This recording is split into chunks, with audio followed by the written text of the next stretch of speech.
हे जे घर दिसते ना तुम्हाला ह्या व्हिडिओमध्ये, ते आमचं जुनं घर आहे. आधी आम्ही तिथं राहायचो. म्हणजे मी जेव्हा स्कूलमध्ये होते ना, तेव्हा आम्ही त्या ठिकाणी राहत होतो. माझं सगळं स्कूल लाईफ त्याच घरामध्ये गेले. जुनं घर होतं, आता पूर्णपणे पडलेलं आहे ते, कारण आम्ही 2007ला नवीन घरात इकडे शिफ्ट झालेलो. तेव्हापासून ते बंद पडलेलं आहे. पण कौलाचं घर होतं, खूप सुंदर घर होतं आणि जागा खूप छान होती. आणि मेन इम्पॉर्टंट थिंग म्हणजे आजूबाजूला असं ग्रीनरी, असं गार्डन लावलेलं आम्ही. झाडं, फळांची झाडं, फुलांची झाडं, हर प्रकारची फुलं होती आमच्या अंगणामध्ये.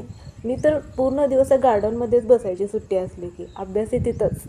खूप छान छान फुलं होती, कर्दळी, गुलाब, सदाफुलीची तर भरपूर होती. भरपूर प्रकारची अशी फुलं मम्मीनं लावली होती. बऱ्याच प्रकारची नावंही मला माहीत नाहीत, पण खूप छान वाटायचं. खूप खूप आठवण आली की अक्षरशः तिथं जेव्हा जेव्हा मी जाते ना अजूनही, तेव्हा खूप असं फिलिंग येतात लहानपणीच्या. आणि आता त्या समोरची झाडं अशी पूर्णतः अशी ओसाड पडल्यासारखी झाली आहे, सगळं गार्डन वगैरे तिथलं.